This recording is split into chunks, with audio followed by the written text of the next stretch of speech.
Hi all. Today's our topic is atropine and atropine substitutes. Okay, we know that the main neurotransmitter in parasympathetic system is acetylcholine. Okay, so it can act on muscarinic receptors and nicotinic receptors, and the drug that inhibits the actions of acetylcholine is known as anticholinergics. Okay, that means these are ads against acetylcholine. We know the neurotransmission mechanism in parasympathetic system. The neurotransmitter here is acetylcholine. It is released into the presynaptic neuron, into the synaptic cleft, and it acts through the receptors present on postsynaptic membrane. The receptors are of two types, muscarinic and nicotinic receptors. Okay. So here the receptors are known as cholinergic receptors, and the response produced by acetylcholine is known as cholinergic response.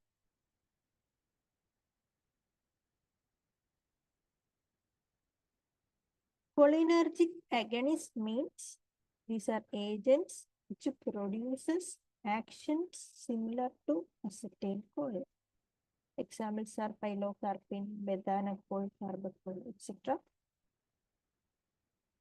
These are also known as parasympathomimetics. Okay, so cholinergic agonists are also known as parasympathomimetics. They mimic the actions of acetylcholine.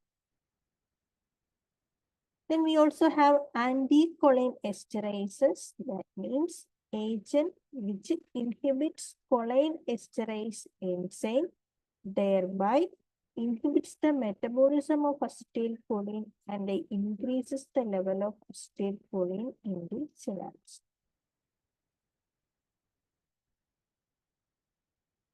The drugs that inhibits acetylcholine is known as anticholinergic agents. Okay, so drugs which inhibits the actions of acetylcholine is known as anticholinergic agents. Okay, so the anticholinergics can be muscarinic blockers or nicotinic blockers.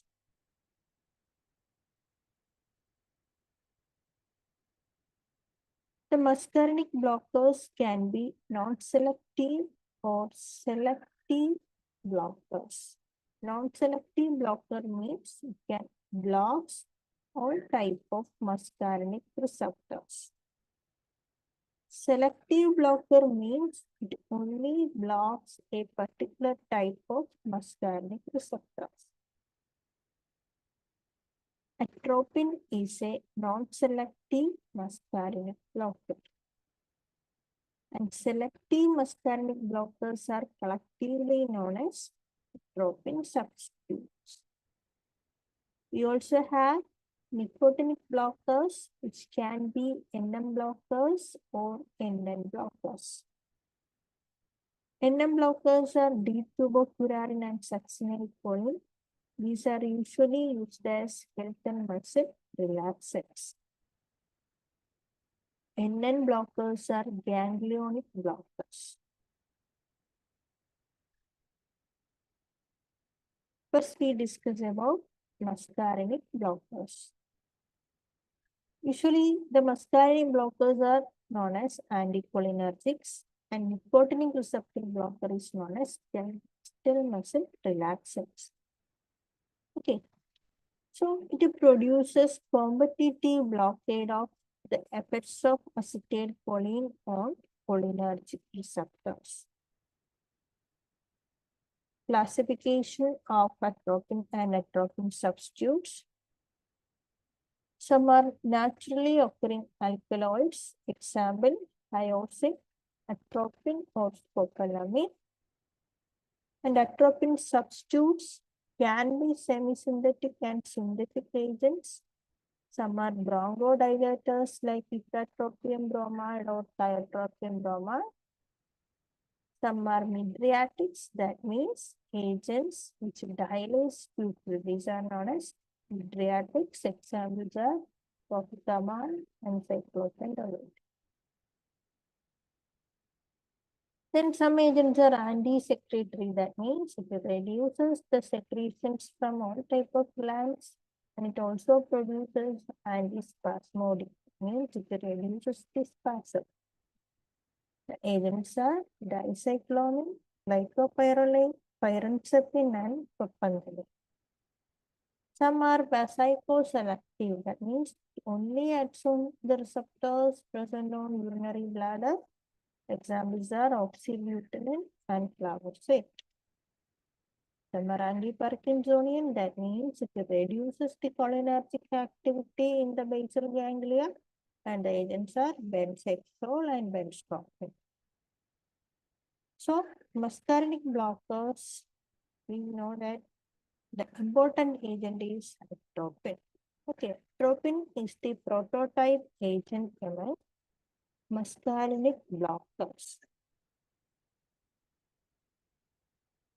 Okay, so these are the various type of atropine substitutes. They particularly act on a specific type of receptors and produces response. So any drug we have to describe under these headings: introduction, source, mechanism, pharmacological effects, adverse drug reactions and uses, and contraindications. Atropine and hyoscine is obtained from natural sources. Atropine is obtained from Atropa belladonna, and hyoscine is obtained from Hyoscyamus niger.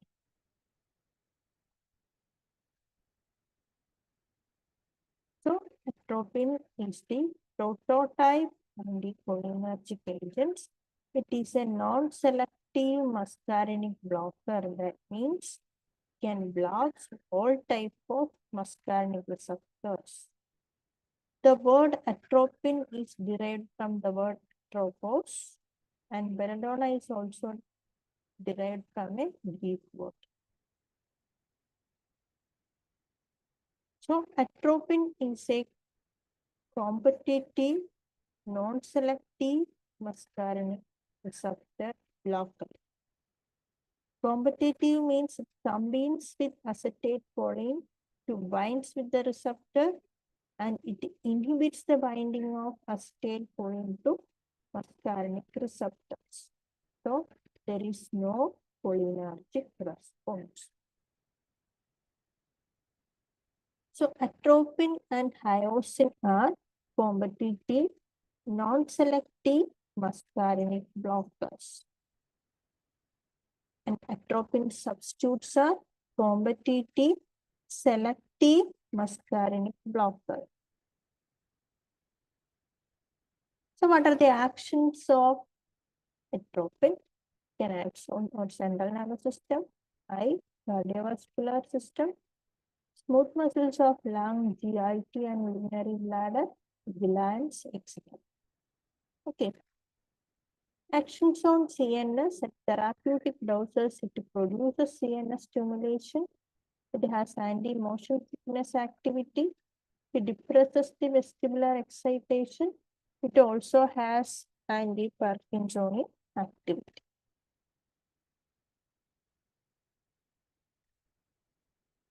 Okay.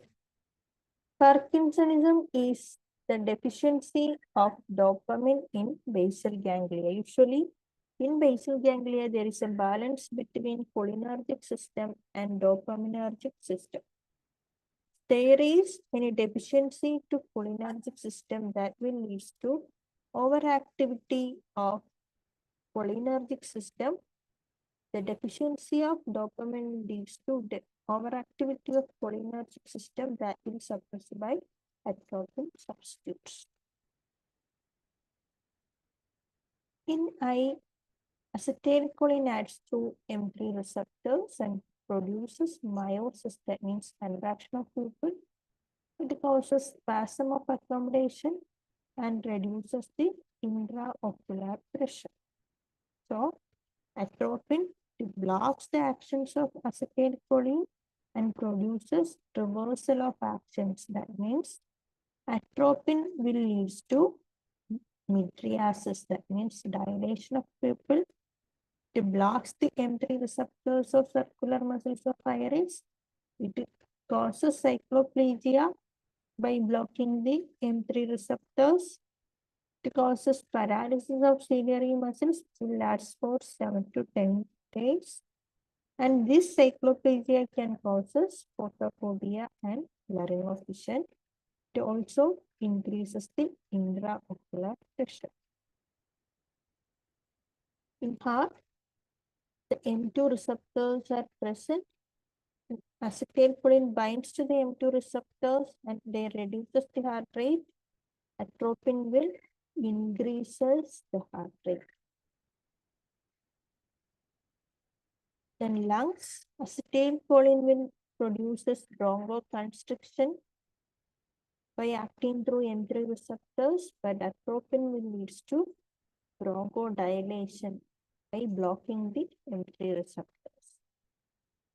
But there is certain advantages for atropine. Atropine will also reduce the mucociliary clearance and leads to mucus plug formation that leads to obstruction of air.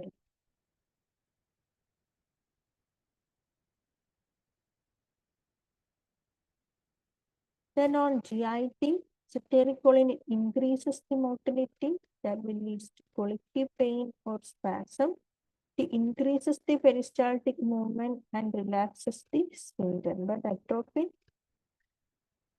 it leads to decrease in GIT motility and release spasm. It reduces the peristaltic movement and that will lead to contraction of sphincter muscle.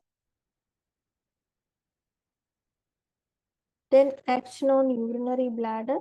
It increases the GIT motility that will lead to colicky pain. It increases the peristaltic movements and relaxes the sphincter that facilitates defecation by atropine. It reduces the motility and release spasm. Then on urinary bladder, acetylcholine causes contraction of detrusor muscle and relaxes the sphincter. But atropine, it relaxes the detrusor muscle and constricts the sphincter, so it causes urinary retention. It blocks the M3 receptors in exocrine glands, so it has anti-secretory effect. It decreases the sweat, salivary, and tracheobronchial secretion.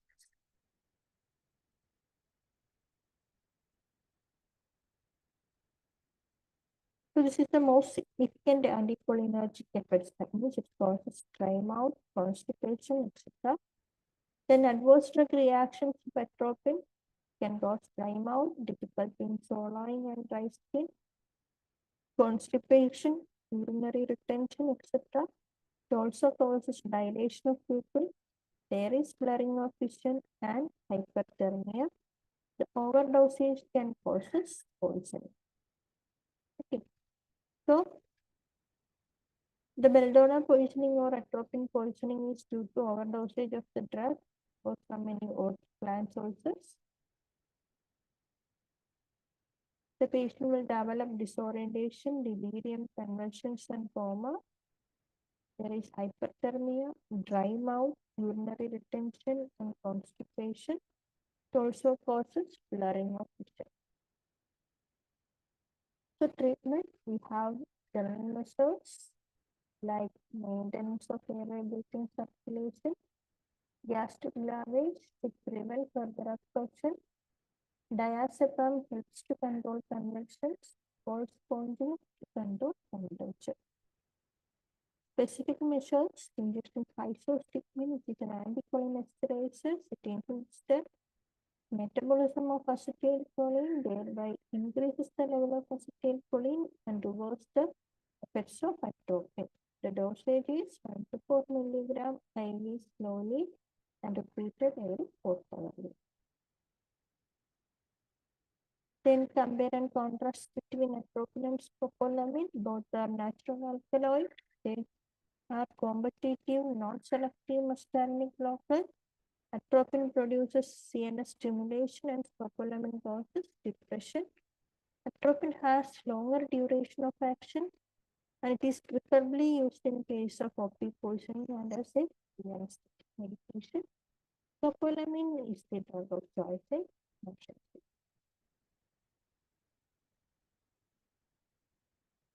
So today we discussed about anticholinergic agent. We have atropine and atropine substitutes. Atropine is a non-selective muscarinic blocker, but atropine substitutes are selective agents on particular receptors or in particular locations, so they have specific use. Thank you.